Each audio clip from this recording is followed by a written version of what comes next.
After several years of working together as spies for MI6, the couple finds out that they are having a child. So they decide it's time to quit their jobs. But eventually, their job comes hunting for them. 15 years before their retirement, Matthew and Emily receives a call from the MI6 headquarters that their target is in his residential building, having his 8-year-old child's birthday party.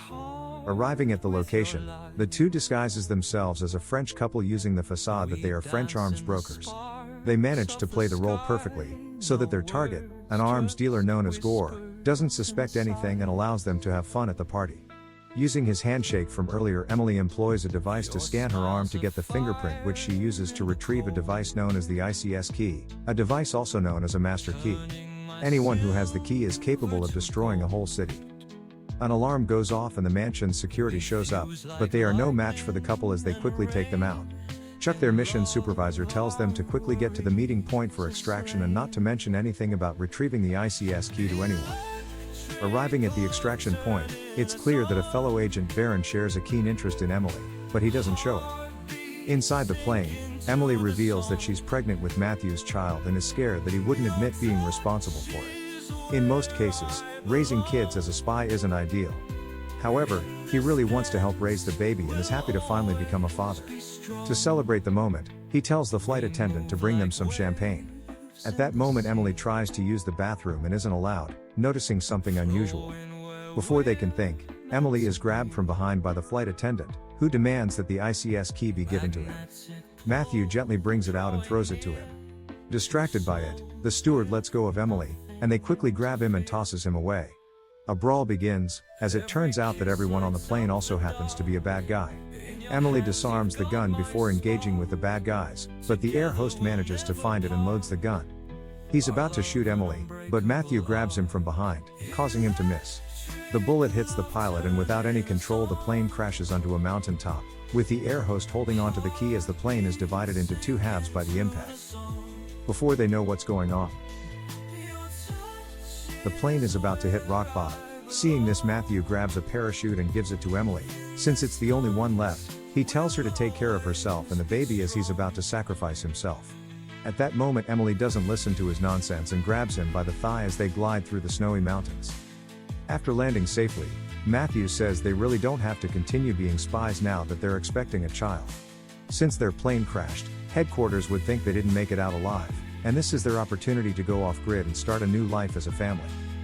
15 years into the present day, the couple lives as a happy family with 2 kids, known as Alice and Leo. Alice is a stubborn teenager, and they are sometimes scared to confront her when she's being disobedient, but she's smart enough to know when they're lying, like when she heard her dad speaking in Russian, calling them out for lying about their real identities.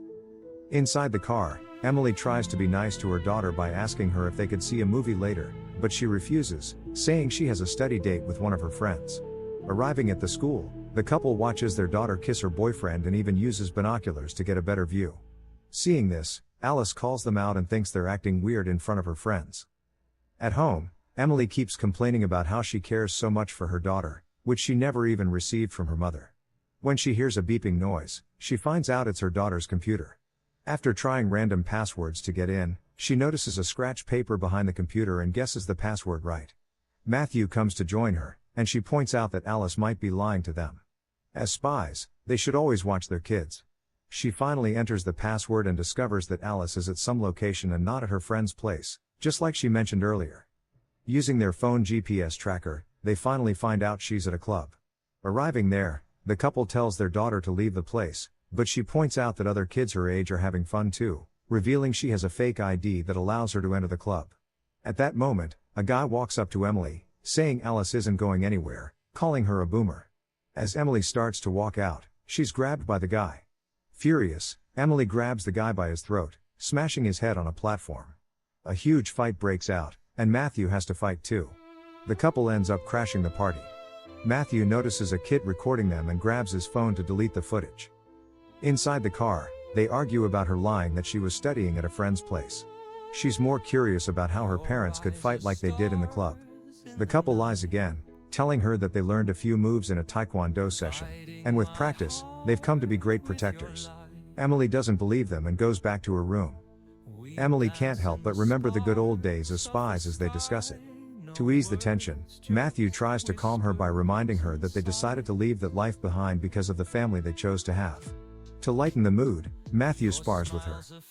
Meanwhile, Alice blames her little brother for revealing her location, but he denies his involvement, though he's happy that she's grounded. The next morning, they're visited by Chuck. Matthew is shocked to see him, and he reveals that he was able to find them through an online video of them beating up some men in a nightclub. He also shares that Baron, one of their colleagues, was the one who set them up and works with Gore. He's looking out for them and thinks that their home is compromised, and they need to get somewhere safe. He isn't able to finish his words when a sniper shoots him down. At that moment, some mercenaries join the fray and shoot sporadically at them.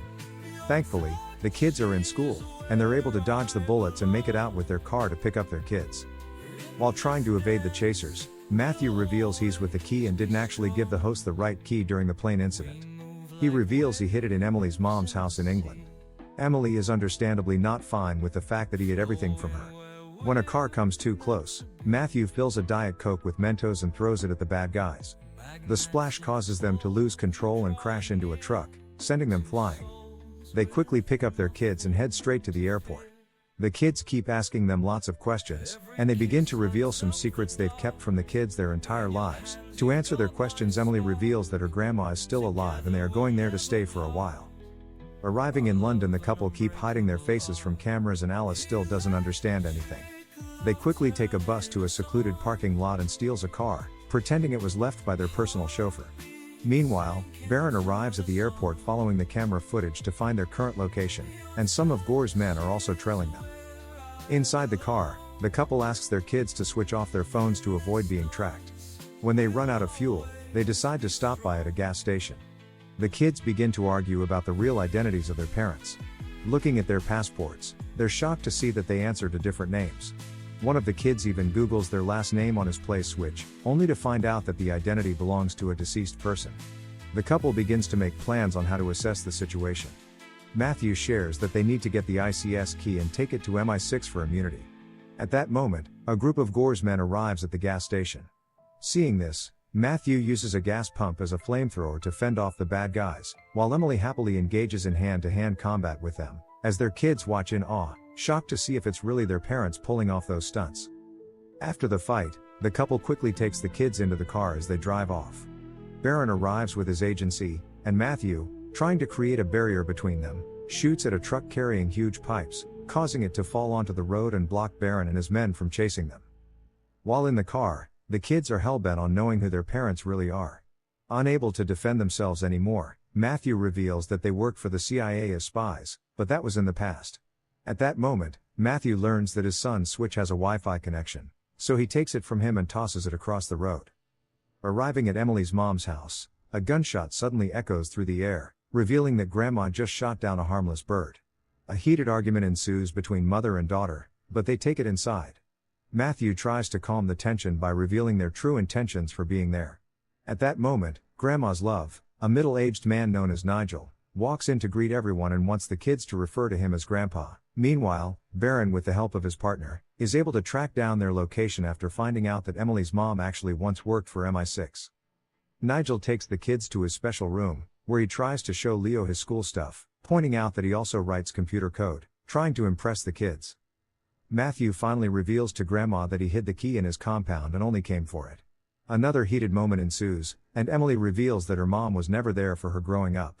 Grandma fires back, saying her daughter hates her, while Alice secretly overhears the conversation and leaves afterwards so they don't notice her presence. Grandma reveals that she's always tried her best to balance her work life and being a mother, but Emily insisted on going to a boarding school in America. The couple goes to search for the key while Grandma takes the moment to bond with her granddaughter. Meanwhile, a group of armed militia manages to infiltrate the compound. After getting the key, the couple hears some noise outside, and when they make it inside the house, they are shocked to see Grandma tied up alongside Nigel. They quickly cut her loose, but in the process, they get surrounded by Chuck's men. They're shocked that he's still alive since they watched him get killed by a sniper. He reveals that during that time he visited them. The sniper they used were fake ones. Everything so far played out fine because he actually wanted them to bring him to the keys, because he always knew they had it. He also shares that after 15 years of their vanishing, the agency blamed him for losing the key, and he was fired. In the process, he lost everything and now he's about to sell the key on the black market in hopes of getting everything back. Meanwhile, a group of armed men checks on Grandma and thinks she's still tied up. She's able to sneak around without being noticed and takes them out with a tranquilizer. When another armed man shows up, she fights him, and a gun goes off, hitting Nigel in the arm. Using the distraction, the couple quickly disarms some men, but Chuck tells his men to bring the kids along as hostages, warning the couple not to do anything stupid unless they want to harm their children. They are then knocked out from behind. They wake up to Grandma, and they check the CCTV camera to find some clues. Thankfully, Leo is able to disclose that he still has his thumb ring on. With this, they are able to track the location where they're being held. It turns out Chuck is trying to sell the key to the highest bidder since Gore hasn't paid him for recovering it, so Gore sends out his men to retrieve it. Chuck starts by showing the capabilities of the key. With the help of his computer genius, he's able to shut down the power throughout the whole city by merely pressing some buttons, even opening the water barrier that's only controlled by the state's naval officers. Seeing this, the buyers begin to bid. Meanwhile, the couple makes it to the building, only to find guards protecting the entrance, so they have to fight like crazy to defeat them all. The bid ends, and the key is sold for $250 million. Baron finally makes it to the building and reveals to the couple that they know it's Chuck behind all this and want to take him into custody, but they have to work together. They find Chuck, and he runs out of the building with the couple chasing after him. Chuck calls his team to take the kids to the boat while he takes off with them. On the road, they're stopped by Gore's men pointing a gun at them demanding for the key, and the couple says they're obviously not with it.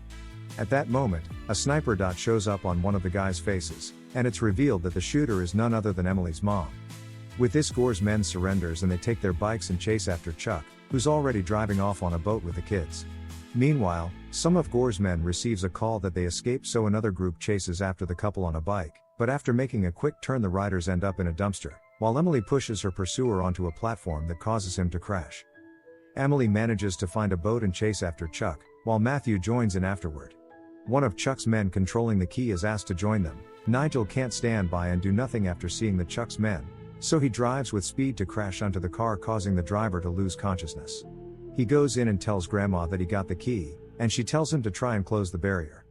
But since he lied on his resume during the job interview and has no idea what's being displayed on the computer's UI, he starts to panic and ends up pressing some random buttons that returns error codes. Meanwhile, Emily makes it to the boat and Chuck's men try to fight them, but they are easily knocked down and thrown into the water. Nigel shockingly presses some random buttons on the computer, and the barrier suddenly starts to close. Seeing this, the family begins to jump into the water, and when Chuck tries to hold them back, Matthew, with the help of his wife, they punch him back as they jump into the water. Before Chuck can recover, it's already too late for him, as the boat crashes into the barrier. The family is finally safe. In America, Alice manages to score a penalty to win her first football championship game. As everyone celebrates the victory, Alice reveals to her mom that she would love to go see a movie with her, and Nigel promises Leo that he will teach him everything he needs to know about being a spy. The couple is happy that things are finally going back to normal, only for Baron, who's been hiding in the car's backseat, to reveal that Chuck is still alive. Emily needs a partner to join the fight, but it won't be Matthew. Curious about who the new partner is, and Baron reveals that it is her dad. Matthew is shocked to hear this because Emily never mentioned that her dad was still alive. Thanks for watching. If you enjoyed the video and want more from this channel, please like and subscribe, and don't forget to turn on notification.